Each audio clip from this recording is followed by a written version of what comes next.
The topic actually is deep tech entrepreneurship in India, reasons, risks and rewards.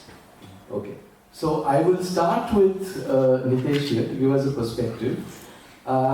Very briefly covering, maybe touching upon all these things. It's a challenge, Nitesh, in 5 minutes, but at least the reasons part and what you've seen in your journey about how the Indian academia is trying to convert its lab-grown technologies into the market. What is the perspective? What is your journey? Very briefly. Thank you. Thank you for inviting me to the panel.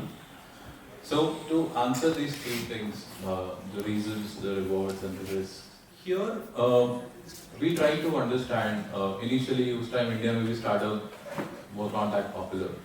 So we were also not very confident in terms of the quality of innovation. Rest, once you have the quality addressed, then it's about how you build it up.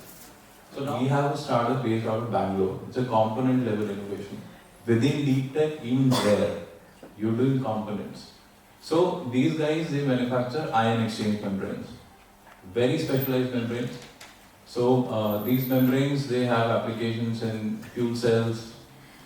They prevent the poisoning of the catalyst.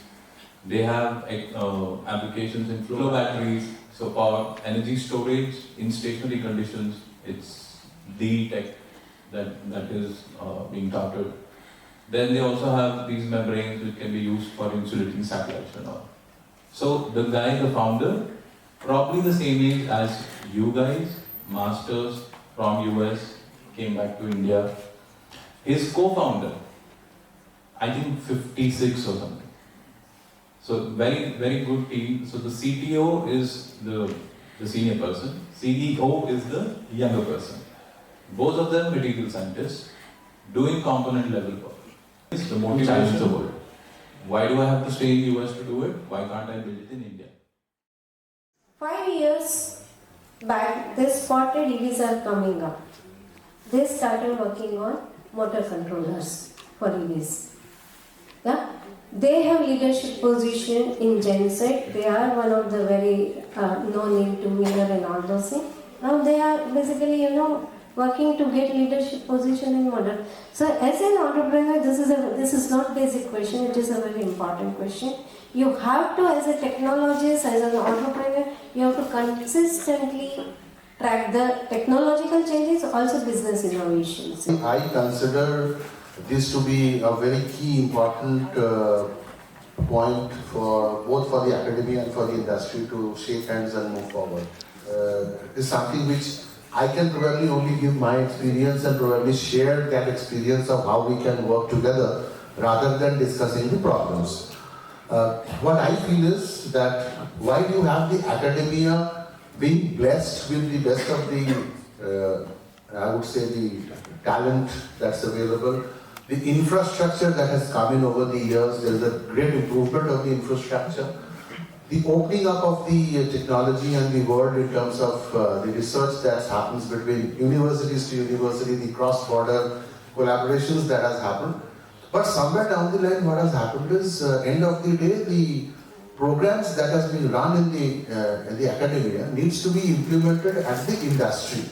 And if that industry, the technology that you are learning doesn't have a mass commercial usage, then what's the point in developing that technology or for that matter getting into that? Simple as you develop an application, then within 3 months you go for testing, then you deploy. No, it doesn't work like that. So there is a lot of experimentation, reworking and regulatory hurdles, all these things. I'll pose an example here, maybe which is very relevant to the students here. We have around capacity to host 30 companies in individual labs. So there is generally, we keep getting the request for internship from the students like you who are in the BSc, not BSc, BTech and MSc. We got a couple of students request from one of the state university called Vignan University that is located in Guntur.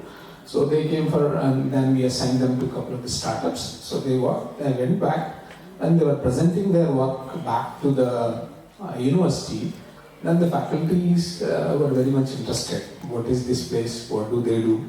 all this. And immediately one faculty picked up that. Then in the immediate next day morning, he was at our facility, looked at that facility, then he asked that, can I be incubated here? We said, very well, fine. Then he said that, but he could hire a small co-working space, so which is maybe suitable for 2 people to work. Then he said that, yes, that is perfectly fine for me. So his team consists of, he's a faculty in a biotechnology department, and 2 of his BTech going out students. They were into the final semester. Or we would go to hotel, we would go to the malls, and we would find our boys and girls either providing security, guarding at the gate, or our cleaners keeping the toilets clean. We incidentally happen to work with very thin margins. Okay, about 92% of our cost of our billing to our customers goes into straight labor costs, wages and social benefits like provident funds, etc. Is how do we solve 2 very important problems which are cost on ourselves? One is the back office problem.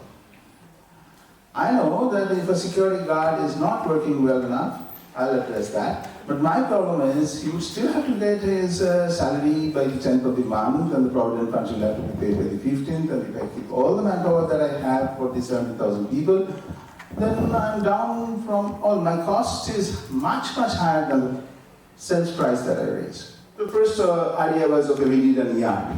So incidentally, I got somebody this was a little earlier, around 15. I said, okay, let's start building the ERP ourselves. Because what happened is when I would go for a good ERP to the bigger firm, then these boys and girls, those who are in Bangalore and Kolkata, they started developing the software for it.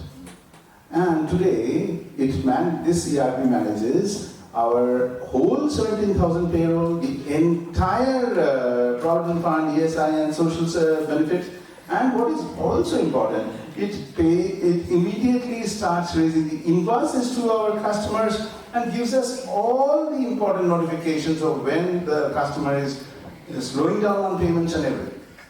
Now, why this happens is that technology is now taking.